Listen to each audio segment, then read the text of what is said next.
ਗੁਰਮੁਖ ਪਿਆਰਿਓ, ਵਾਹਿਗੁਰੂ ਜੀ ਕਾ ਖਾਲਸਾ, ਵਾਹਿਗੁਰੂ ਜੀ ਕੀ ਫਤਿਹ। ਗੁਰੂ ਰੂਪ ਸਾਧ ਸੰਗਤ ਜੀ, ਅੱਜ ਆਪਾਂ ਸੱਚੇ ਪਾਤਸ਼ਾਹ ਦੀ ਗੁਰਬਾਣੀ ਦੁਆਰਾ ਜੋ ਗੁਰਮੁਖ ਦੀ ਅਤੇ ਮਨਮੁਖ ਦੀ ਵਿਚਾਰ ਲੜੀਵਾਰ ਚੱਲ ਰਹੀ ਹੈ। ਪਿਛਲੀ ਦਫਾ ਆਪਾਂ ਵਿਚਾਰ ਕੀਤੀ ਸੀ ਕਿ ਗੁਰਮੁਖ ਲਿਵ ਦੇ ਰਸਤੇ ਚੱਲਦਾ ਹੈ, ਮਨਮੁਖ ਧਾਤ ਦੇ ਰਸਤੇ ਚੱਲਦਾ ਹੈ। ਦੋਵੇਂ ਹੀ ਇਸ ਮਾਇਆ ਦੇ ਘਰ ਦੇ ਵਿੱਚ ਆਉਂਦੇ ਨੇ, ਆਕਾਰ ਦੇ ਵਿੱਚ ਆਉਂਦੇ ਨੇ। ਇਸ ਆਕਾਰ ਦੇ ਵਿੱਚ ਆ ਕੇ ਗੁਰਮੁਖ ਜਿਹੜਾ ਹੈ ਉਹ ਲਿਵ ਦੇ ਰਸਤੇ ਚੱਲ ਰਿਹਾ ਸੀ, ਅਤੇ ਜਿਹੜਾ ਮਨਮੁਖ ਹੈ ਉਹ ਧਾਤ ਦੇ ਰਸਤੇ ਤੇ ਮਾਇਆ ਦੇ ਰਸਤੇ ਦੇ ਉੱਪਰ ਚੱਲ ਰਿਹਾ ਸੀ।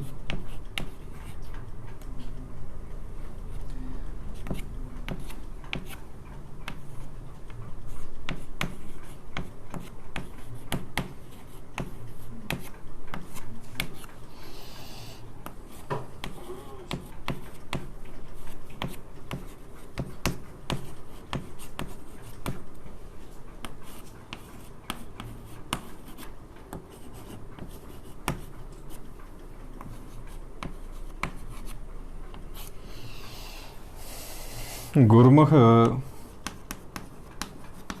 ਲਿਵ ਦੇ ਰਸਤੇ ਤੇ ਚੱਲਦਾ ਹੋਇਆ ਅਤੇ ਮਨਮੁਖ ਜਿਹੜਾ ਹੈ ਉਹ ਧਾਤ ਦੇ ਰਸਤੇ ਤੇ ਮਾਇਆ ਦੇ ਰਸਤੇ ਤੇ ਚੱਲਦਾ ਹੋਇਆ ਇਸ ਤਰਲੋਕੀ ਦੇ ਵਿੱਚ ਮਾਇਆ ਦੇ ਘਰ ਦੇ ਵਿੱਚ ਵਿਚਰਦਾ ਸੀ। ਮਹਾਰਾਜ ਸੱਚੇ ਪਾਤਸ਼ਾਹ ਨੇ ਆਪਾਂ ਨੂੰ ਦੱਸਿਆ, ਦੋਵੇਂ ਹੀ ਇਸ ਰਜੋ ਗੁਣ ਦੇ ਉੱਪਰ ਕਰਮ ਤੇ ਆ ਕੇ ਇੱਕ ਦੂਸਰੇ ਨੂੰ ਮਿਲਦੇ ਨੇ।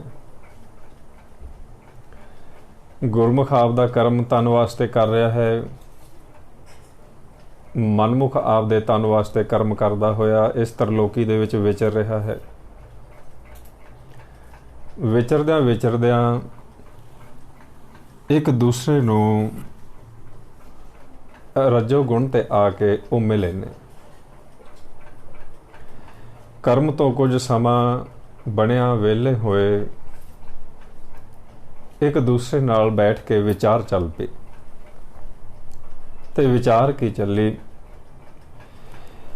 ਮਨਮੁਖ ਗੁਰਮੁਖ ਨੂੰ ਪੁੱਛ ਰਿਹਾ ਹੈ ਵੀ ਅੱਜ ਦਾ ਜੋ ਸਮਾਂ ਹੈ ਵਿਚਾਰਾਂ ਦਾ ਯੁੱਗ ਹੈ, ਤੁਸੀਂ ਦੱਸੋ ਵੀ ਜੋ ਇਹ ਮੇਰਾ ਮਨ ਹੈ ਇਹ ਬੜਾ ਪਰੇਸ਼ਾਨ ਰਹਿੰਦਾ ਹੈ। ਮਨ ਦੇ ਅੰਦਰ ਕਈ ਕਿਸਮ ਦੇ ਫੁਰਨੇ ਚੱਲਦੇ ਨੇ। ਇਸ ਤ੍ਰੈ ਗੁਣਾਂ ਦੇ ਅੰਦਰ ਵਿਚਾਰ ਆਉਂਦੇ ਨੇ, ਚਿੰਤਾਵਾਂ ਫਿਕਰ ਇਹ ਪੈਦਾ ਹੁੰਦੇ ਨੇ, ਜਿਸ ਕਰਕੇ ਮੇਰੇ ਪਰਿਵਾਰ ਦੇ ਨਾਲ ਵਿਚਾਰ ਟਕਰਾ ਜਾਂਦੇ ਨੇ। ਵਿਚਾਰਾਂ ਵਿੱਚ ਆ ਕੇ ਤੇ ਮੇਰਾ ਜਿਹੜਾ ਮਨ ਹੈ ਇਹ ਮਨਮੁਖ ਕਹਿ ਰਿਹਾ ਹੈ ਵੀ ਬੜਾ ਦੁਖੀ ਹੈ। ਮਨ ਵਿੱਚ ਕਲੇਸ਼, ਤਨ ਵਿੱਚ ਕਲੇਸ਼ ਅਤੇ ਪਰਿਵਾਰ ਦੇ ਵਿੱਚ ਕਲੇਸ਼ ਪੈ ਜਾਂਦਾ ਹੈ। ਤੁਸੀਂ ਦੇਖਿਆ ਹੈ, ਤੁਹਾਡੇ ਅੰਦਰ ਸਹਿਜ ਹੈ, ਤੁਹਾਡੇ ਅੰਦਰ ਧਰਮ ਹੈ, ਤੁਸੀਂ ਪਰਮਾਤਮਾ ਨੂੰ ਮੰਨਦੇ ਹੋ, ਤੇ ਤੁਸੀਂ ਇਹ ਤਰੀਕਾ ਦੱਸੋ ਵੀ ਮੇਰੀ ਜਿਹੜੀ ਮਨ ਦੀ ਅਵਸਥਾ ਇਹ ਕਿਉਂ ਵਿਗੜ ਗਈ, ਕਿਉਂ ਮਾਇਆ ਦੇ ਦੇਸ਼ ਵਿੱਚ ਚਲਾ ਗਿਆ, ਮੈਂ ਕਿਉਂ ਦੁਖੀ ਹਾਂ। ਤੇ ਤੁਸੀਂ ਸੁੱਖ ਦੇ ਘਰ ਵਿੱਚ ਗਏ, ਤੁਸੀਂ ਕਿਸ ਤਰ੍ਹਾਂ ਸੁਖੀ ਹੋਏ। ਹੁਣ ਇੱਥੇ ਗੁਰਮੁਖ ਉਸ ਨੂੰ ਸਮਝਾਉਣ ਲੱਗਿਆ ਹੈ। ਗੁਰਬਾਣੀ ਵਿੱਚ ਮਹਾਰਾਜ ਦੱਸ ਰਹੇ ਨੇ, ਜਿਹੜੇ ਗੁਰੂ ਦੀ ਸ਼ਰਨ ਵਿੱਚ ਗਏ ਹੋਏ ਨੇ, ਜੀਵਨ ਦੀ ਜਾਂਚ ਨੂੰ ਸਿੱਖਿਆ ਹੈ ਤੇ ਤ੍ਰੈ ਗੁਣਾਂ ਦੇ ਵਿੱਚ ਵੀ ਆਉਂਦੇ ਨੇ।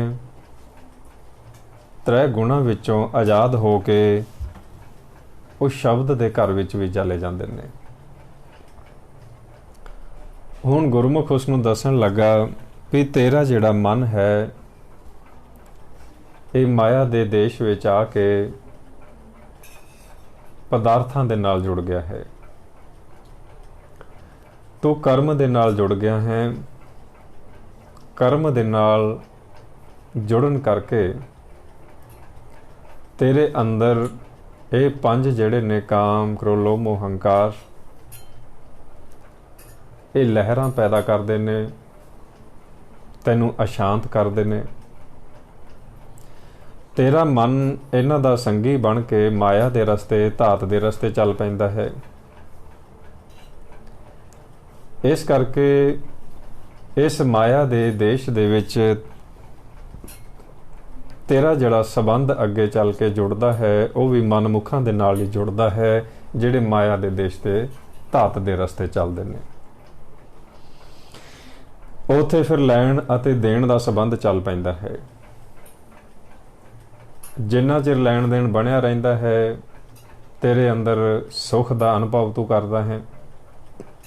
ਜਦੋਂ ਹੀ ਲੈਣ ਦੇਣ ਬੰਦ ਹੋ ਜਾਂਦਾ ਹੈ ਤੇਰੇ ਵਿਚਾਰ ਟਕਰਾ ਜਾਂਦੇ ਨੇ, ਤੇਰੇ ਅੰਦਰ ਨਫ਼ਰਤ ਪੈਦਾ ਹੋ ਜਾਂਦੀ ਹੈ, ਤੂੰ ਕਲੇਸ਼ ਵਿੱਚ ਚਲਾ ਜਾਂਦਾ ਹੈ। ਇਸ ਕਰਕੇ ਮਾਨਸ ਦੀ ਟੇਕ ਜਾਂ ਮਾਇਆ ਦੀ ਟੇਕ ਤੂੰ ਇਸ ਮਾਇਆ ਦੇ ਧਾਤ ਦੇ ਰਸਤੇ ਤੇ ਚੱਲ ਕੇ ਇਸ ਸੰਸਾਰ ਵਿੱਚ ਆ ਕੇ ਕਰ ਲਈ ਹੈ। ਤੂੰ ਆਪਦੇ ਪਰਿਵਾਰ ਵਿੱਚ ਆ ਕੇ ਇਹਨਾਂ ਤੋਂ ਆਸ ਕਰਦਾ ਹੈ ਪਦਾਰਥਾਂ ਦੀ, ਸੁੱਖ ਦੀ, ਮਾਇਆ ਦੀ।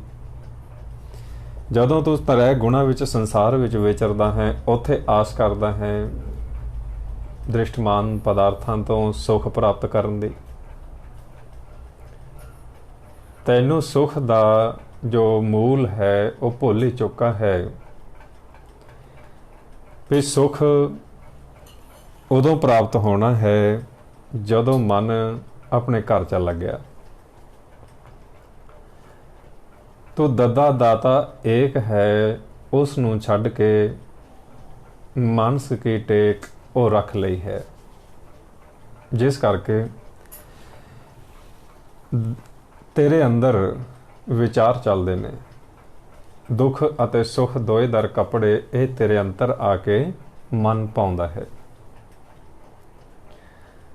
ਤੂੰ ਹੁਣ ਕਿਹੜੇ ਰਸਤੇ ਤੇ ਚੱਲ ਰਿਹਾ ਹੈ ਮਹਾਰਾਜ ਗੁਰਮੁਖ ਉਸ ਨੂੰ ਸਮਝਾ ਰਹੇ ਨੇ। ਪੰਥਾ ਪ੍ਰੇਮ ਨਾ ਜਾਣੀ, ਭੂਲੀ ਫਿਰੇ ਗਵਾਰ। ਤੇਰੇ ਅੰਦਰ ਨਫ਼ਰਤ ਆ ਚੁੱਕੀ ਹੈ, ਤੇਰੇ ਅੰਦਰ ਨਿੰਦਿਆ ਅਤੇ ਚੁਗਲੀ ਆ ਚੁੱਕੀ ਹੈ। ਇਹ ਔਗਣਾ ਨੂੰ ਤੂੰ ਅੰਤਰ ਆਪਦੇ ਵਸਾ ਲਿਆ ਹੈ। ਤੇਰੇ ਅੰਦਰ ਹਉਮੈ ਆ ਚੁੱਕੀ ਹੈ। ਇਹ ਅੰਤਰਗਤ ਤੈਨੂੰ ਦੁੱਖ ਦੇ ਰਹੀ ਹੈ। ਤੇਰਾ ਮਨ ਵਿਚਾਰਾਂ ਵਿੱਚ ਬੋਲਣ ਦਾ ਆਦੀ ਹੋ ਚੁੱਕਾ ਹੈ। ਜਿਸ ਕਰਕੇ ਇਹੋ ਜਿਹੇ ਔਗਣ ਜਦੋਂ ਤੂੰ ਆਪਦੇ ਅੰਦਰ ਲੈ ਜਾਂਦਾ ਹੈ ਤੇ ਤੂੰ ਫਿਰ ਪਰੇਸ਼ਾਨ ਹੋ ਜਾਂਦਾ ਹੈ, ਦੁਖੀ ਹੋ ਜਾਂਦਾ ਹੈ ਤੇ ਦੁੱਖ ਦਾ ਕਾਰਨ ਵੀ ਫਿਰ ਦੂਸਰੇ ਨੂੰ ਸਮਝਦਾ ਹੈ ਕਿ ਤੇਰਾ ਮਨ ਕਿਸੇ ਹੋਰ ਕਾਰਨ ਕਰਕੇ ਦੁਖੀ ਹੈ। ਇਸ ਕਰਕੇ ਮਹਾਰਾਜ ਸਮਝਾਉਂਦੇ ਨੇ ਪਰਮਾਤਮਾ ਨਾਲ ਜੁੜੋ। ਮਾਨਸ ਕੀ ਟੇਕ ਬਿਰਥੀ ਸਭ ਜਾਨ, ਦੇਵਨ ਕਉ ਏਕ ਹੈ ਭਗਵਾਨ। ਜਦੋਂ ਤੂੰ ਪਰਮਾਤਮਾ ਦੀ ਟੇਕ ਰੱਖੇਗਾ ਸੰਸਾਰ ਦੇ ਵਿੱਚ ਵਿਚਰਦਾ ਹੋਇਆ ਵੀ ਤੇ ਪਰਮਾਤਮਾ ਦਾ ਨਾਮ ਜਪਣ ਲੱਗਿਆ ਹੋਇਆ ਵੀ, ਤੇਰੇ ਮਨ ਨੂੰ ਸਬਰ ਰਹੇਗਾ, ਸੰਤੋਖ ਰਹੇਗਾ। ਉਹ ਪਰਮਾਤਮਾ ਦਾ ਦਿੱਤਾ ਹੋਇਆ ਇਸ ਲੋਕ ਵਿੱਚ ਵੀ ਤੈਨੂੰ ਕਿਸੇ ਕਿਸਮ ਦਾ ਘਾਟਾ ਨਹੀਂ ਪਏਗਾ ਤੇ ਜਦੋਂ ਤੂੰ ਲਿਵ ਦੇ ਰਸਤੇ ਚੱਲੇਗਾ ਉਧਰ ਵੀ ਕਿਸੇ ਕਿਸਮ ਦੀ ਮਾਲਕ ਤੋਟ ਨਹੀਂ ਆਉਣ ਦੇਵੇਗਾ। ਉੱਥੇ ਵੀ ਭੰਡਾਰੇ ਭਰੇ ਰਹਿਣਗੇ। ਪਰ ਰਸਤਿਆਂ ਦੀ ਪਛਾਣ ਕਰਨੀ ਪਏਗੀ, ਹੁਕਮ ਤੇ ਚੱਲਣਾ ਪਏਗਾ, ਹੁਕਮ ਵਿੱਚ ਆਉਣਾ ਪਏਗਾ। ਗੁਰਮੁਖ ਮਨਮੁਖ ਨੂੰ ਸਮਝਾ ਰਿਹਾ ਹੈ ਲਿਵ, ਧਾਤ, दोय राह है हुक्मी कार कमाए। हुण दस्या भी संगत विच जाया कर, सतगुरु की आस रखिया कर, सतगुरु के सन्मुख होया कर, दर्शन करया कर गुरु दे, गुरु की बाणी सुनिया कर, नाम जपया कर। गुरमुख मनमुख नूं समझा रहा है, कर्म तो वेले होए आपो आपदे घरां नूं चले गए। हुण गुरमुख की जिहड़ी मन की अवस्था है, विवेक बुद्ध विचों वो बचन निकले हुंदे ने, चौथे पद दे बचन हुंदे ने। मनमुख की बुद्ध कच्ची हुंदी है, वो त्रै गुणां विच हुंदी है। हालांकि कर्म ते आके गुरमुख ने काफ़ी समझाया, काफ़ी उस नाल गलबात की, पर बड़ा थोड़ा जिहा याद रहा भी मैं की करना है। उस अवस्था विच महाराज कहंदे ने साडी हालत है भी तुसीं समझाउंदे हो ते मन कुछ होर ही समझदा है। कहाँ बुझारत बुझ है डोरा, निस कही है तो समझे भोरा। भी परमात्मा खोलदा है खजाना ते मनमुख वो बड़ा घट उस चीज़ नूं विचारदे ने। इस तरह हुण गुरमुख दे समझाउण ते घर चला गया, सवेरे उठिया ते गुरु घर चला गया सतगुर दे दर्शन करन। भी गुरमुख ने समझाया सी भी दर्शन करने ने। दर्शन करदियां करदियां नेत्र बंद कर ले, जो अंदर मन की बिरती सी वो ही रही। उसनूं गुरबाणी विच कहंदे ने बगला दृष्ट, ठग दृष्ट बग्गा लिव लागा। भी अंतर अजे वही है मन की अवस्था, पर बाहरों कोशिश कर रहा है समाधि लाउण दी, भी गुरमुख ने समझाया है। इस तरह कुछ दिन कीते ने। पहले दिन गया, सतगुरु चौथे पद विच बैठे सी, उन्हां देखिया भी आया है, शरण विच आ रहा है। वो अंतरगत जानते ने भी ये अंतरगत बैठा है, फुरना लै रहा है। उन्होंने अंतरजामी सारा विच जानते हुए उन्होंने इसनूं झिड़क दिती ते की गुरबाणी विच दस्या, ठग दृष्ट बग्गा लिव लागा। कि बड़ा तू सरीरक रूप विच भावें आसन ला लिया है, समाधि लगा ली है, पर तेरे मन दे अंदर माया दे विचार चलदे ने। तेरा ध्यान शरीर तू भावें इत्थे लैके खड़ा हो गया है सतगुरु दे सामने शरीर करके, पर ध्यान तेरा इत्थे है। ते गुरु जां सतगुरु चौथे पद विच हुंदे ने, वो चौथे पद विचों मन नूं देख लैंदे ने भी ये शरीर करके ही खड़ा है, मन करके गैर हाजिर है। उन्हां झिड़क दित्ती, वापस चला गया। दूसरे दिन आया, फिर झिड़क मिली। महाराज झिड़क दे रहे ने, ठाकुर छोड़ दासी को सिमरे, मन मुखंद ज्ञाना, हर की भगत करे तिन निंदे, निगुरा पशु समाना। भी तेरे अंदर बिल्कुल ही जो मानस दे गुण ने वो भी खत्म हो गए ने। तू पशु की तरह पेट पूर्ति कर रहे हैं, पशु की तरह ही विचार ले रहे हैं, खाने तक दे सीमित ने, पदार्थां तक सीमित है। इस करके तू अपने आप नूं पछाण। ते महाराज सच्चे पातशाह ने यह खेल चलिया, 2-3 दफा लगातार आउंदा रहा। ते गुरमुख दे मुताबक भी सतगुर दे सन्मुख हुंदा, अखां बंद कर लैंदा, आप दी अंतरगत बेनतियां करन लग जांदा। हुण महाराज ने देखिया भी हाज़री दा काल दे देश च लग रही है, ते की कहण लगे, जदों नहीं समझदा फिर मूर्ख कहंदे ने इसनूं। मूर्ख, अंधे, त्रैगुण सेवे, माया के व्यवहारी, अंतर कपट उधर भरने के ताई पाठ पढ़े गवारी। ते बिल्कुल ही भुल गया है ਬਿਲਕੁਲ ਹੀ ਧਿਆਨ ਤ੍ਰੈ ਗੁਣਾ ਵਿੱਚ ਜੁੜ ਗਿਆ ਹੈ। ਮਾਲਕ ਬੈਠੇ ਨੇ ਗਗਨ ਦੇ ਵਿੱਚ ਨੇ, ਚੌਥੇ ਪਦ ਵਿੱਚ ਨੇ, ਤੇਰਾ ਧਿਆਨ ਤ੍ਰੈ ਗੁਣਾ ਵਿੱਚ ਲੱਗਿਆ ਹੋਇਆ ਹੈ। ਅੱਖਾਂ ਹੁੰਦਿਆਂ ਤੂੰ ਅੰਨਾ ਹੋ ਗਿਆ ਹੈ। ਇਸ ਤਰ੍ਹਾਂ ਤਾਂ ਹੁਣ ਚੱਲਦਾ ਰਿਹਾ। ਸਮਾਂ ਮਿਲਿਆ, ਫਿਰ ਗੁਰਮੁਖ ਕੋਲ ਚਲਾ ਗਿਆ। ਫਿਰ ਸੰਜੋਗ ਜੁੜਿਆ, ਮਾਲਕ ਚਾਹੁੰਦਾ ਸੀ ਵੀ ਇਹ ਸਮਝੇ। ਫਿਰ ਸੰਜੋਗ ਜੁੜਿਆ ਏ ਗੁਰਮੁਖ ਦੇ ਨਾਲ। ਗੁਰਮੁਖ ਨੂੰ ਦੱਸਣ ਲੱਗਾ ਵੀ ਜਿਵੇਂ ਤੁਸੀਂ ਦੱਸਿਆ ਸੀ ਮੈਂ ਕਰਦਾ ਰਿਹਾ ਹਾਂ, ਪਰ ਕੋਈ ਫਰਕ ਨਹੀਂ ਪਿਆ। ਉਸੇ ਤਰ੍ਹਾਂ ਹੀ ਜਿਹੜੇ ਮਨ ਦੇ ਵਿਚਾਰ ਨੇ ਉਹ ਚੱਲਦੇ ਜਾ ਰਹੇ ਨੇ। ਮਨ ਨਹੀਂ ਟਿਕ ਰਿਹਾ। ਚਿੰਤਾਵਾਂ ਇਹ ਮਨ ਨੂੰ ਲੱਗੀਆਂ ਹੋਈਆਂ ਨੇ। ਹੁਣ ਇਸ ਹਾਲਤ ਵਿੱਚ ਮਹਾਰਾਜ ਸੱਚੇ ਪਾਤਸ਼ਾਹ ਇਹ ਮਨਮੁਖ ਜਿਹੜਾ ਹੈ ਗੁਰਮੁਖ ਨੂੰ ਦੱਸ ਰਿਹਾ ਹੈ, ਤੇ ਗੁਰਮੁਖ ਇਸ ਨੂੰ ਸਮਝਾ ਰਿਹਾ ਹੈ ਵੀ ਜਿਸ ਤਰ੍ਹਾਂ ਤੂੰ ਜਾ ਰਿਹਾ ਹੈ ਇਸ ਤਰ੍ਹਾਂ ਤਾਂ ਸਾਰਾ ਸੰਸਾਰ ਹੀ ਸਤਿਗੁਰ ਨੂੰ ਦੇਖਦਾ ਹੈ। ਕੀ ਤੂੰ ਸੰਗਤ ਕੀਤੀ, ਕਦੀ ਸ਼ਬਦ ਦੀ ਵਿਚਾਰ ਕੀਤੀ, ਕਦੀ ਜੋ ਸਤਿਗੁਰੂ ਨੇ ਹੁਕਮ ਦਿੱਤਾ ਉਸ ਹੁਕਮ ਨੂੰ ਸੁਣ ਕੇ ਵਿਚਾਰਿਆ ਵੀ ਹੁਕਮ ਕੀ ਹੈ? ਤੇ ਕਹਿਣ ਲੱਗਾ ਵੀ ਇਸ ਤਰ੍ਹਾਂ ਤਾਂ ਮੁਸ਼ਕਿਲ ਤੇ ਸਮਾਂ ਹੀ ਨਹੀਂ ਸੀ ਵੀ ਜਾਂਦਾ ਮੱਥਾ ਟੇਕਦਾ ਵਾਪਸ ਆ ਜਾਂਦਾ। ਕਦੀ ਸੁਣਨ ਦਾ ਮੌਕਾ ਹੀ ਨਹੀਂ ਮਿਲਿਆ, ਤੇ ਜੇ ਕਿਤੇ ਸੁਣਿਆ ਉਸ ਨੂੰ ਵਿਚਾਰਿਆ ਹੀ ਨਹੀਂ ਵੀ ਸਤਿਗੁਰੂ ਕੀ ਕਹਿ ਰਹੇ ਨੇ। ਹੁਣ ਇਸ ਅਵਸਥਾ ਵਿੱਚ ਮਹਾਰਾਜ ਦੱਸ ਰਹੇ ਨੇ ਵੀ ਇਸ ਤਰ੍ਹਾਂ ਤਾਂ ਸਾਰਾ ਸੰਸਾਰ ਹੀ ਤ੍ਰੈ ਗੁਣਾ ਦੇ ਵਿੱਚ ਭਗਤੀ ਕਰ ਰਿਹਾ ਹੈ। ਸਤਿਗੁਰ ਨੂੰ ਸਾਰਾ ਸੰਸਾਰ ਹੀ ਦੇਖ ਰਿਹਾ ਹੈ, ਪਰ ਜਿੰਨਾ ਚਿਰ ਵਿਚਾਰ ਨਹੀਂ ਕੀਤੀ ਉਹਨਾਂ ਚਿਰ ਇਸ ਚੀਜ਼ ਨੂੰ ਸਮਝ ਨਹੀਂ ਸਕੇਗਾ। ਤੇ ਗੁਰਮੁਖ ਇਸ ਨੂੰ ਸਮਝਾ ਰਹੇ ਨੇ, ਸਤਿਗੁਰ ਨੂੰ ਸਭ ਕੋ ਦੇਖਦਾ, ਜੇਤਾ ਜਗਤ ਸੰਸਾਰ, ਡਿਠਿਆ ਮੁਕਤ ਨਾ ਹੋਵਈ, ਜਿਚਰ ਸ਼ਬਦ ਨਾ ਕਰ ਹੈ ਵਿਚਾਰ। ਵੀ ਜਿੰਨਾ ਚਿਰ ਤੂੰ ਵਿਚਾਰੇਂਗਾ ਨਹੀਂ ਉਹਨਾਂ ਚਿਰ ਸਹਿਜ ਵਿੱਚ ਨਹੀਂ ਜਾਏਗਾ। ਤੂੰ ਗਿਆ ਜ਼ਰੂਰ ਹੈ, ਪਰ ਤੂੰ ਸ਼ਬਦ ਨੂੰ ਵਿਚਾਰਿਆ ਨਹੀਂ।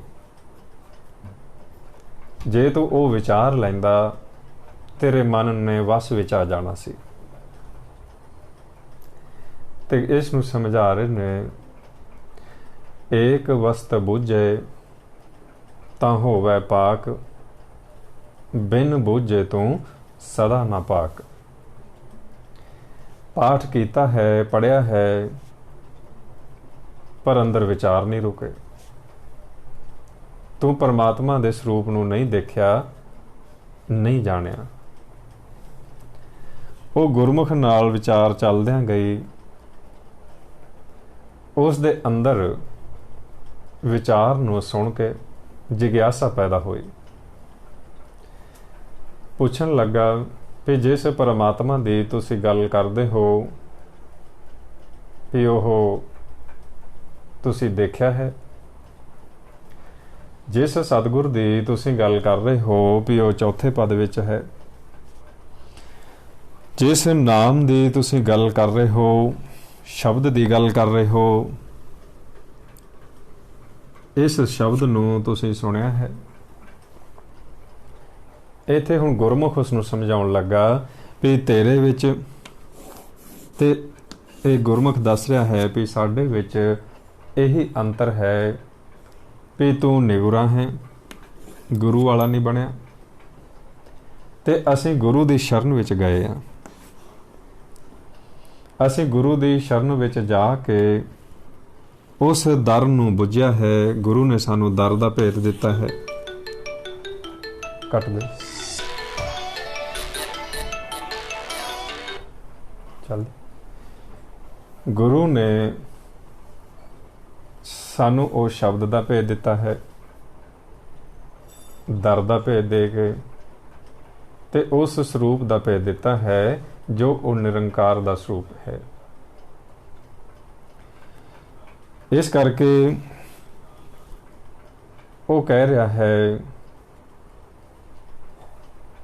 ਵੀ ਤੂੰ, ਤੇਰਾ ਅਤੇ ਮੇਰਾ ਇਹ ਫਰਕ ਹੈ ਵੀ ਮੰਗਤੇ ਆਪਾਂ ਦੋਵੇਂ ਹੀ ਹਾਂ।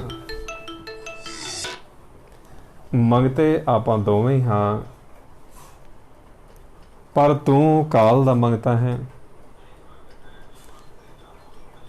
ते असीं निरंकार दे मंगते हाँ। तेरा अते मेरा जिहड़ा मंगण दा तरीका है वो वखरा है।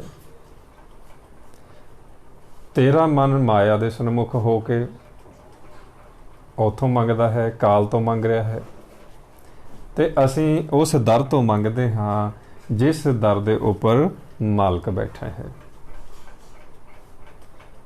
इस तरह जदों विचारां चलियां, हुण उस दे अंदर सुणन दी अवस्था बन गई, क्योंकि जिन्ना चिर असीं विचारां विच हुंदे हाँ साडा मन बोली जांदा है, पर जो सुणन दी अवस्था है वो नहीं हुंदी। हुण गुरमुख दे कोल बैठण दा, संग करन दा उसनूं ये फल मिलिया कि उस दे जिहड़े आप दे विचार सी वो रुक गए ते हुण सुणन दी अवस्था विच आ गया। सुणदा सुणदा जिग्यासा पैदा होण लगी कि जिहड़ी तुसीं गल कर रहे हो इन्ना मैनूं पता लग गया है कि ये बिल्कुल ठीक है। ते हुण तुसीं ये दसो भी तुसीं किहड़े ढंग नाल इस दर ते जाके आवाज़ देंदे हो, किहड़े ढंग नाल मंगदे हो। जे मैं मंगदा हाँ मालक मेरे वल मुख नहीं करदा, मालक मेरी नहीं सुणदा, पर जदों तुसीं गल करदे हो बड़ा ध्यान नाल मालक सुणदा है। तुसीं कह रहे हो भी असीं दोवें ही मालक दे बच्चे हाँ, ते गुरमुख समझा रहा है भी फर्क है मंगण अते मंगण दा। सब जाचक तू इको दाता मंगै हाथ पसारी, भी सारे ही उस तो मंग रहे ने। दद्दा दाता एक है सबको देवनहार, पर एक ये है भी एक देख के मंगते ने, एक बिन डिठे मंगते ने। एक नूं ना तो बुद्ध है, ना सुध है, ना कोई रस है, ना कोई शब्द का भेत है। आवाज़ वो भी दे रहे ने दर दे उपर, पर वो उस एक शब्द नूं नहीं बुझे जिहड़ा शब्द सच दे मुख विचों प्रगट हो रहा है। इस करके उस शब्द नूं दर ते बैठ के सुनना हुंदा है। ते गुरमुख उसनूं दस रहा है कि जदों तू दर ते जाना है, दर अपने अंदर है। पुछ रहा है गुरमुख नूं, सो दर तेरा केहा, सो कर केहा, जित बह सर्ब संभाले। भी सारियां दे अंदर बैठ के जिथे मालक देख रहा है वो दर किथे है, केड़ा है। जित दर वसे कवन दर कही है। गुरमुख दस रहा है भी उस दर की निशानी है जिथे साडे अंदर ये जिहड़ी पौण है, श्वास आपां नूं आ रहे ने, ये उस दर तो ही आ रहे ने। ये पौण जिहड़ी है ये उस दर दे अगों टप रही है। इस करके तू पौण दे विच मिल के उस दर तक जा सकदा है। जदों पौण विच मिलना है उस वास्ते तो गुरु दा शब्द लेना है, उस शब्द दा अभ्यास करना है। जदों श्वास तेरा अंदर जाए वाहे बोलना है, श्वास जदों तेरा बाहर आए तो गुरु की आवाज़ देनी है। इस तरीके दे नाल गुरमुख समझा रहा है कि जदों असीं आवाज़ देंदे हाँ, दर ते चले जांदे हाँ, ते शरधा अते भावना दे नाल उस दर ते बैठ जांदे हाँ। ते महाराज सच्चे पातशाह इसनूं गुरमुख समझा रहे ने भी मालक दर ते आए होए नूं देखदा है। वो दो गल्लां करेगा, जां तां वो दर ते आए होए नूं आवाज़ दे के अंदर बुला लेगा, ते जां फिर बाहर भेज देगा जे उसनूं ना विश्वास होया। इस करके जे दर मांगत कूक करे, महली खसम सुने, भावें धीरक भावें धक्के एक वडाई दे। ਵੀ ਅਸੀਂ ਦਰ ਤੇ ਬੈਠ ਜਾਂਦੇ ਹਾਂ, ਭਾਵੇਂ ਦਰ ਖੋਲੇ ਜਾਂ ਉਹ ਦਰ ਨਾ ਖੋਲੇ। ਅਸੀਂ ਪਾਉਣ ਤੋਂ ਵੱਖ ਹੋ ਕੇ ਸੁਣਨ ਦੇ ਵਿੱਚ ਆਸਣ ਲਾਉਂਦੇ ਹਾਂ। ਇਹ ਹੁਣ ਗੁਰਮੁਖ ਜਿਹੜਾ ਹੈ ਉਸ ਮਾਲਕ ਦੇ ਗੁਣ ਗਾਉਂਦਾ ਹੋਇਆ ਮਨਮੁਖ ਨੂੰ ਦਰ ਦਾ ਭੇਦ ਦੇ ਰਿਹਾ ਹੈ ਤੇ ਸਮਝਾ ਰਿਹਾ ਹੈ, ਸੋ ਦਰ ਤੇਰਾ ਕਿਹਾ, ਸੋ ਘਰ ਕਿਹਾ, ਜਿਤ ਬਹਿ ਸਰਬ ਸੰਭਾਲੇ, ਵਾਜੇ ਤੇਰੇ ਨਾਦ ਅਨੇਕ ਅਸੰਖਾਂ, ਕੇਤੇ ਤੇਰੇ ਵਾਵਣ ਹਾਰੇ। ਵੀ ਉੱਥੇ ਅਸੰਖਾਂ ਹੀ ਸ਼ਬਦ ਪ੍ਰਗਟ ਨੇ, ਸ਼ਬਦਾਂ ਦੀਆਂ ਧੁਨਾਂ ਚੱਲਦੀਆਂ ਨੇ। ਜਿਵੇਂ ਜਿਵੇਂ ਤੂੰ ਸ਼ਬਦਾਂ ਵਿੱਚ ਧਿਆਨ ਲਾਏਗਾ, ਧਿਆਨ ਅੰਦਰ ਚੱਲਾ ਜਾਏਗਾ, ਅੰਤਰਗਤ ਹੋ ਜਾਏਗਾ ਤੇ ਜੋਤ ਪ੍ਰਗਟ ਹੋ ਜਾਏਗੀ। ਇਹ ਪੁੱਛ ਰਿਹਾ ਹੈ ਵੀ ਤੂੰ ਜਿਸ ਦੀ ਗੱਲ ਕਰ ਰਿਹਾ ਹੈ ਕਦੀ ਉਸ ਨੂੰ ਆਪ ਦੇਖਿਆ ਹੈ? ਕਿਉਂਕਿ ਮਨਮੁਖ ਹੈ, ਅਜੇ ਵਿਸ਼ਵਾਸ ਨਹੀਂ ਕਰੇਗਾ ਛੇਤੀ ਕਿਤੇ। ਮਨਮੁਖ ਦੇ ਅੰਦਰ ਸ਼ੰਕੇ ਹੁੰਦੇ ਨੇ। ਗੁਰੂ ਵੀ ਇਹ ਚਾਹੁੰਦਾ ਹੈ ਵੀ ਮਨਮੁਖ ਆਵੇ ਤੇ ਸ਼ੰਕਾ ਉਤਾਰ ਕੇ ਉਸਦਾ ਸ਼ੰਕਾ ਉਤਾਰਿਆ ਜਾਏ, ਸ਼ੰਕਾ ਦੂਰ ਕੀਤਾ ਜਾਏ। ਜਿਸ ਨੂੰ ਮਹਾਰਾਜ ਸਮਝਾਉਂਦੇ ਨੇ, ਨਾਨਕ ਪੂਛ ਚੱਲੋ ਗੁਰ ਆਪਣੇ, ਜਹ ਪ੍ਰਭ ਤਹ ਹੀ ਜਾਈਏ। ਗੁਰ ਮਿਲੀਐ ਸ਼ੰਕ ਉਤਾਰ। ਕਿ ਜੇ ਤੁਹਾਡੇ ਅੰਦਰ ਕੋਈ ਸ਼ੰਕਾ ਹੈ ਤੇ ਗੁਰੂ ਨੂੰ ਪੁੱਛ ਲਓ, ਗੁਰੂ ਸ਼ੰਕਾ ਦੂਰ ਕਰ ਦੇਗਾ। ਹੁਣ ਇਹ ਗੁਰੂ ਦਾ ਉਪਦੇਸ਼ ਗੁਰਮੁਖ ਦੇ ਰਿਹਾ ਹੈ। ਮਨਮੁਖ ਇਸ ਨੂੰ ਪੁੱਛਣ ਲੱਗਾ ਵੀ ਜੇ ਗੱਲ ਤਾਂ ਤੂੰ ਕਰ ਰਿਹਾ ਹੈ ਵੀ ਦੇਖਿਆ ਹੈ? ਤੇ ਗੁਰਮੁਖ ਕਹਿੰਦਾ ਹੈ, ਦੇਖਿਆ ਵੀ ਹੈ, ਸੁਣਿਆ ਵੀ ਹੈ। ਜਿਸ ਸ਼ਬਦ ਦੀ ਤੈਨੂੰ ਗੱਲ ਦੱਸ ਰਿਹਾ ਉਹ ਸ਼ਬਦ ਨੂੰ ਗੁਰੂ ਨੇ ਸਾਨੂੰ ਸੁਣਾਇਆ ਹੈ ਤੇ ਉਸ ਦਾ ਪਰਦਾ ਪਾਸੇ ਕਰਕੇ ਤ੍ਰੈ ਗੁਣਾ ਦਾ ਸਾਨੂੰ ਦਿਖਾਇਆ ਵੀ ਹੈ। ਇਸ ਕਰਕੇ ਜਦੋਂ ਹੀ ਉਹ ਸਾਨੂੰ ਅੰਦਰੋਂ ਆਵਾਜ਼ ਦਿੰਦਾ ਹੈ ਅਸੀਂ ਪਛਾਣ ਲੈਂਦੇ ਹਾਂ। ਮਹਾਰਾਜ ਗੁਰਬਾਣੀ ਵਿੱਚ ਬਚਨ ਕਰਦੇ ਨੇ, ਹਰ ਮਿਲੇ ਤਾਂ ਗੁਰਮੁਖ ਬੁੱਝੇ, ਚੀਨੇ ਸ਼ਬਦ ਅਬਿਨਾਸੀ ਹੈ। ਹੁਣ ਸ਼ਬਦ ਦੀ ਗੱਲ ਚੱਲ ਰਹੀ ਹੈ, ਨਾਦ ਦੀ ਗੱਲ ਚੱਲ ਰਹੀ ਹੈ। ਗੁਰਮੁਖ ਹਰੀ ਦਾ ਜਨ ਮਨਮੁਖ ਨੂੰ ਸਮਝਾ ਰਿਹਾ ਹੈ। ਗੁਰਮਤਿ ਰਾਮ ਜਪੇ ਜਨ ਪੂਰਾ, ਤਿਤ ਘਟ ਵਾਜੇ ਅਨਹਦ ਤੂਰਾ। ਵੀ ਜਦੋਂ ਸਹਿਜ ਵਿੱਚ ਅਸੀਂ ਜਾਂਦੇ ਹਾਂ, ਗੁਰੂ ਨੇ ਸ਼ਬਦ ਸੁਣਾਇਆ ਹੈ, ਅਸੀਂ ਸ਼ਬਦ ਨੂੰ ਸੁਣ ਕੇ ਅੰਤਰਮੁਖੀ ਹੋ ਜਾਂਦੇ ਹਾਂ। ਜਦੋਂ ਸ਼ਬਦ ਵਿੱਚ ਸਮਾ ਕੇ ਅੰਤਰਮੁਖੀ ਹੋ ਗਏ, ਅੱਗੋਂ ਆਵਾਜ਼ ਦੇ ਕੇ ਉਠਾ ਲੈਂਦੇ ਨੇ, ਅਸੀਂ ਗੱਲਬਾਤ ਕਰ ਲੈਂਦੇ ਹਾਂ। ਇਸ ਤਰ੍ਹਾਂ ਹੁਣ ਗੁਰਮੁਖ ਜਿਹੜਾ ਹੈ ਉਸਨੇ ਇਹ ਅਕਥ ਕਹਾਣੀ, ਇਹ ਮਿਲਾਪ ਦਾ ਰਸਤਾ ਇਹ ਮਨਮੁਖ ਨੂੰ ਸਮਝਾਇਆ ਵੀ ਕੀ ਇਹ ਜੋ ਗੱਲ ਵਾਕਈ ਤੂੰ ਦੱਸ ਰਿਹਾ ਹੈ ਵੀ ਇਹ ਦੇਖਿਆ ਹੈ ਤੇ ਸੁਣਿਆ ਹੈ। ਤੇ ਗੁਰਮੁਖ ਨੇ ਉਸ ਨੂੰ ਜਦੋਂ ਸਮਝਾਇਆ, ਉਸ ਦੇ ਅੰਦਰ ਵੀ ਜਿਗਿਆਸਾ ਪੈਦਾ ਹੋਈ। ਹੁਣ ਉਸ ਵਾਸਤੇ ਉਹ ਦੱਸ ਰਿਹਾ ਹੈ ਵੀ ਕੀ ਕਰਨਾ ਹੈ। ਗੁਰਮੁਖ ਜਿਹੜਾ ਹੈ ਉਹ ਦੱਸ ਰਿਹਾ ਹੈ ਵੀ ਜੇ ਤਾਂ ਤੂੰ ਹੁਣ ਮਾਲਕ ਨੂੰ ਮਿਲਣਾ ਚਾਹੁੰਦਾ ਹੈ, ਇਸ ਨੂੰ ਸਮਝਾ ਰਹੇ ਨੇ ਮਨਮੁਖ ਨੂੰ ਵੀ ਮਨ ਆਪਣਾ ਭਰੋਸਾ ਗਵਾ ਚੁੱਕਾ ਹੈ। ਤੂੰ ਦਰ ਤੇ ਬੈਠਣਾ ਹੈ, ਆਵਾਜ਼ ਦੇ ਕੇ ਇੰਤਜ਼ਾਰ ਕਰਨੀ ਹੈ। ਪਰ ਇਸ ਮਾਇਆ ਦੇ ਜਿਹੜੇ 5 ਜਰਨੈਲ ਨੇ, ਕਾਮ, ਕ੍ਰੋਧ, ਲੋਭ, ਮੋਹ, ਹੰਕਾਰ, ਉਹ ਵੀ ਇੱਥੇ ਤੇਰੇ ਮਨ ਦੇ ਆਲੇ ਦੁਆਲੇ ਆ ਕੇ ਬੈਠ ਜਾਣਗੇ, ਕਿਉਂਕਿ ਉਹਨਾਂ ਨੂੰ ਪਤਾ ਹੈ ਵੀ ਦਰ ਤੇ ਕਿੰਨੀ ਕੁ ਦੇਰ ਬੈਠੇਗਾ। ਇਸ ਕਰਕੇ ਤੂੰ ਓਨਾ ਚਿਰ ਇਸ ਦਰ ਤੇ ਆ ਕੇ ਵਿਚਾਰ ਨਹੀਂ ਲੈਣਾ ਜਿੰਨਾ ਚਿਰ ਤੈਨੂੰ ਸ਼ਬਦ ਪ੍ਰਗਟ ਨਹੀਂ ਹੁੰਦਾ। ਇਹ ਆਉਣਗੇ, ਅੰਤਰਗਤ ਵਿਚਾਰ ਪੈਦਾ ਕਰਨਗੇ, ਤੂੰ ਉਸ ਅਵਸਥਾ ਵਿੱਚ ਚਲਿਆ ਜਾਣਾ ਹੈ ਵੀ ਇਹਨਾਂ ਦੀਆਂ ਆਵਾਜ਼ਾਂ ਨੂੰ ਛੱਡ ਦੇਣਾ ਹੈ ਤੇ ਅੰਦਰਲੀ ਆਵਾਜ਼ ਨੂੰ, ਸ਼ਬਦ ਨੂੰ ਸੁਣਨਾ ਹੈ। ਇਸ ਤਰ੍ਹਾਂ ਤੇਰੇ ਅੰਦਰ ਉਹ ਧੁਨ ਪੈਦਾ ਹੋਵੇਗੀ। ਇਹ ਸੰਗਤ ਵਿੱਚੋਂ ਉਸਨੇ ਸਿੱਖ ਲਿਆ। ਇਸ ਨੂੰ ਮਹਾਰਾਜ ਗੁਰਬਾਣੀ ਵਿੱਚ ਸਮਝਾਉਣ ਲੱਗੇ, ਸੰਤਨ ਕੈ ਸੁਨੀਅਤ ਪ੍ਰਭ ਕੀ ਬਾਤ, ਕਥਾ ਕੀਰਤਨ ਆਨੰਦ ਮੰਗਲ ਧੁਨ, ਪੂਰ ਰਹੀ ਦਿਨਸ ਔਰ ਰਾਤ।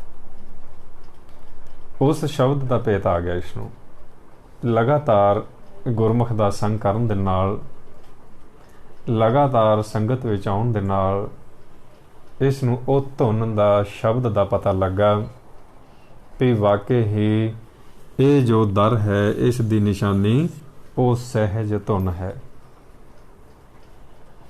ਇਸ ਨੂੰ ਗੁਰਬਾਣੀ ਵਿੱਚ ਫਿਰ ਮਹਾਰਾਜ ਨੇ ਹੋਰ ਗੁਰਮੁਖਾਂ ਨੇ ਸਮਝਾਇਆ।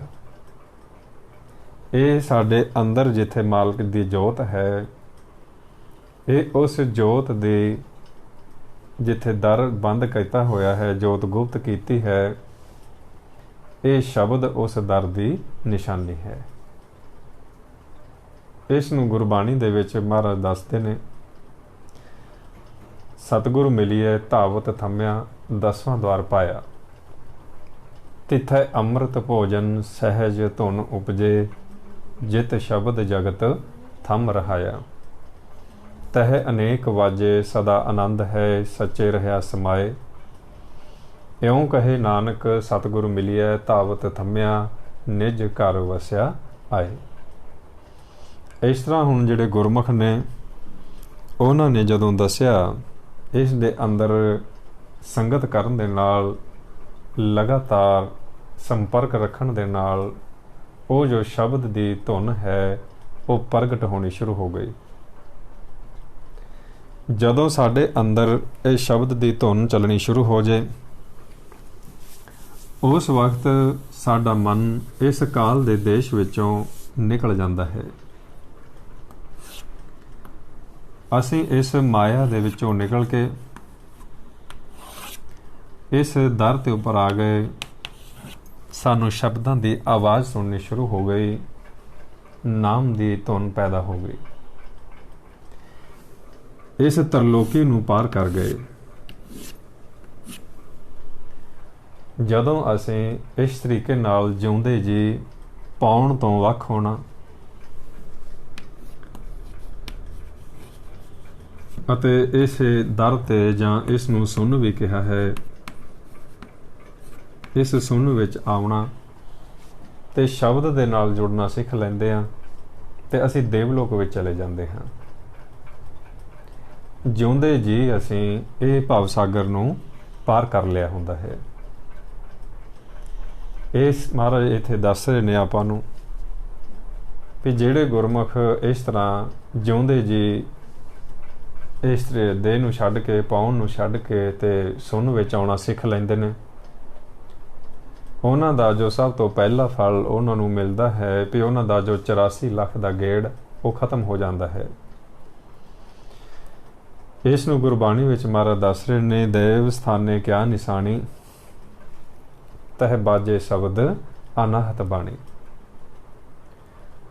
ਜੋ ਨਿਜ ਪ੍ਰਭ ਮੋ ਸੋ ਕਹਾ, ਸੋ ਕਹੇ ਹੋ ਜਗ ਮਾਹੇ, ਜੋ ਤਹ ਪ੍ਰਭ ਕੋ ਧਿਆਏ ਹੈ, ਅੰਤ ਸੁਰਗ ਕੋ ਜਾਹੇ। ਇਸ ਤਰ੍ਹਾਂ ਜੇ ਸਾਨੂੰ ਸਾਧੂ ਦੀ ਸੰਗਤ ਦਾ ਥੋੜਾ ਜਿਹਾ ਵੀ ਕਰਕੇ ਸ਼ਬਦ ਦਾ ਭੇਤ ਆ ਗਿਆ ਤੇ ਸਹਿਜ ਸੁਭਾਏ ਸਾਡਾ ਜੋ 84 ਦਾ ਗੇੜ ਉਹ ਖਤਮ ਹੋ ਜਾਂਦਾ ਹੈ। ਪਰ ਅਮਰ ਪਦਵੀ ਉਦੋਂ ਮਿਲਦੀ ਹੈ ਜਦੋਂ ਅਸੀਂ ਇਸ ਦੇਵਲੋਕ ਨੂੰ ਵੀ ਪਾਰ ਕਰ ਗਏ। ਜਦੋਂ ਅਸੀਂ ਪਹਿਲਾਂ 3 ਗੁਣਾਂ ਵਿੱਚੋਂ ਪਾਰ ਹੋਏ, ਫਿਰ ਦੇਵਲੋਕ ਵਿੱਚੋਂ, ਸੁਣ ਵਿੱਚੋਂ ਪਾਰ ਹੋਏ ਤੇ ਸੁਣ ਵਿੱਚੋਂ ਸਾਡੇ ਅੰਦਰ ਉਹ ਸ਼ਬਦ ਪ੍ਰਗਟ ਹੋ ਗਿਆ ਜਿਸ ਨੂੰ ਨਾਦ ਜਾਂ ਤੂਰ ਅਨਹਦ ਸ਼ਬਦ ਕਿਹਾ ਹੈ। ਜਦੋਂ ਫਿਰ ਸਾਡੇ ਅੰਦਰ ਇਹ ਸ਼ਬਦ ਪ੍ਰਗਟ ਹੋਇਆ, ਫਿਰ ਅਸੀਂ ਸਦਾ ਵਾਸਤੇ ਅਮਰ ਹੋ ਜਾਂਦੇ ਹਾਂ। ਮਨ ਇਸ ਸ਼ਬਦ ਵਿੱਚ ਸਮਾ ਕੇ ਆਪਦੇ ਘਰ ਚਲਾ ਜਾਂਦਾ ਹੈ। ਇਸ ਨੂੰ ਮਹਾਰਾਜ ਸਮਝਾਉਂਦੇ ਨੇ, ਹਰ ਜਨ ਹਰ ਹਰ ਨਾਮ ਸਮਾਣੇ, दुख जन्म मरण पावखंडा है, अविनाशी पुरख पाया परमेश्वर, बहु सोभ खंड ब्रह्मंडा है। इस तरह फिर ये रस्ता असी जिਉਂਦੇ जी इस त्रिलोकी ਦੇ ਵਿੱਚ ਆਉਣ ਦਾ ਤੇ ਜਾਣ ਦਾ ਇਹ ਤੈਅ ਕਰਨਾ ਹੁੰਦਾ ਹੈ। ਅੱਜ ਦਾ ਸਬਜੈਕਟ ਆਪਣਾ ਇੰਨਾ ਕੀ ਹੈ ਵੀ ਗੁਰਮੁਖ ਦਾ ਸੰਗ ਕਰਕੇ, ਗੁਰਮੁਖਾਂ ਦੀ ਸੰਗਤ ਕਰਕੇ ਕਿਸ ਤਰ੍ਹਾਂ ਮਨ ਮਾਇਆ ਦੇ ਘਰ ਵਿੱਚੋਂ ਨਿਕਲ ਸਕਦਾ ਹੈ ਤੇ ਸ਼ਬਦ ਦੁਆਰਾ ਆਪਦੇ ਘਰ ਵਾਪਸ ਜਾ ਸਕਦਾ ਹੈ। ਇਸੇ ਤਰ੍ਹਾਂ ਹੀ ਜੇ ਸੰਗਤ ਕਰਦਿਆਂ ਕਰਦਿਆਂ ਜੇ ਮਨਮੁਖ ਹੈ ਉਸ ਦਾ ਸਮਾਂ ਖਤਮ ਹੋ ਜਾਏ, ਜਾਂ ਗੁਰਮੁਖ ਹੈ ਉਸ ਦਾ ਸਮਾਂ ਖਤਮ ਹੋ ਜਾਏ, ਉਹ ਫਿਰ ਇਸ ਤ੍ਰਿਲੋਕੀ ਨੂੰ ਛੱਡ ਕੇ ਕਿਵੇਂ ਆਪਦੇ ਘਰ ਜਾਏਗਾ, ਇਹਨਾਂ ਨੂੰ ਆਪਾਂ ਅਗਲੀ ਦਫਾ ਵਿਚਾਰ ਲਾਂਗੇ। ਮਨਮੁਖ ਦਾ ਰਸਤਾ ਜਾਣ ਦਾ ਕਿਹੜਾ ਹੈ ਤੇ ਗੁਰਮੁਖ ਦਾ ਜਾਣ ਦਾ ਰਸਤਾ ਕਿਹੜਾ ਹੈ। ਦੋ ਰਸਤੇ ਆਪਾਂ ਨੂੰ ਸਮਝਾਏ ਹੋਏ ਨੇ, ਪਹਿਲਾਂ ਹੀ ਆਪਾਂ ਦੇਖ ਚੁੱਕੇ ਹਾਂ। ਲਿਵ ਧਾਤ ਦੋਇ ਰਹਾ ਹੈ, ਹੁਕਮੀ ਕਾਰ ਕਮਾਏ। ਗੁਰਮੁਖ ਨੇ ਲਿਵ ਦੇ ਰਸਤੇ ਆਉਣਾ ਹੁੰਦਾ ਹੈ, ਲਿਵ ਦੇ ਰਸਤੇ ਜਾਣਾ ਹੁੰਦਾ ਹੈ, ਅਤੇ ਮਨਮੁਖ ਨੇ ਧਾਤ ਦੇ ਰਸਤੇ ਆਉਣਾ ਜਾਣਾ ਹੁੰਦਾ ਹੈ। ਸੋ ਉਸ ਦਾ ਜੋ ਸੰਸਾਰ ਵਿੱਚੋਂ ਜਾਣ ਦਾ ਤਰੀਕਾ ਉਹ ਵੱਖਰਾ ਹੈ ਤੇ ਗੁਰਮੁਖ ਦਾ ਤਰੀਕਾ ਵੱਖਰਾ ਹੈ। ਤੇ ਇਸੇ ਹੀ ਕਹਾਣੀ ਨੂੰ ਅਗਲੀ ਦਫਾ ਆਪਾਂ ਹੋਰ ਲੈ ਕੇ ਚੱਲਾਂਗੇ। ਇੰਨੇ ਹੀ ਵਿਚਾਰ ਅੱਜ ਦੀ ਸਮਾਪਤੀ ਕਰਦੇ ਹਾਂ। ਸਿਮਰਨ ਕਰਦਿਆਂ ਹੋਇਆਂ ਸਾਰੇ ਗੁਰਮੁਖਾਂ ਨੇ ਆਪਣੇ ਆਪਣੇ ਮਨਾਂ ਨੂੰ ਵਿਚਾਰਾਂ ਤੋਂ ਰਹਿਤ ਕਰਕੇ ਤੇ ਪਾਉਣ ਨੂੰ ਛੱਡਣਾ ਹੈ।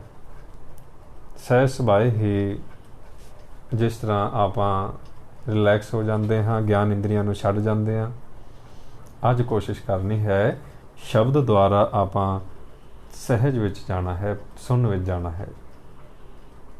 ਇਸ ਤਰੀਕੇ ਨਾਲ ਰੋਜ਼ ਫਿਰ ਸ਼ਬਦ ਦੁਆਰਾ ਆਪਾਂ ਆਉਣਾ ਅਤੇ ਸ਼ਬਦ ਦੁਆਰਾ ਵਾਪਸ ਜਾਣਾ, ਇਹ ਸਿੱਖਣਾ ਹੈ। ਸੋ ਇੰਨੀ ਹੀ ਵਿਚਾਰਾਂ ਨੇ ਜੀ ਗੁਰਮੁਖ ਪਿਆਰਿਓ, ਸਮਾਪਤੀ ਹੈ। ਵਾਹਿਗੁਰੂ ਜੀ ਕਾ ਖਾਲਸਾ, ਵਾਹਿਗੁਰੂ ਜੀ ਕੀ ਫਤਿਹ।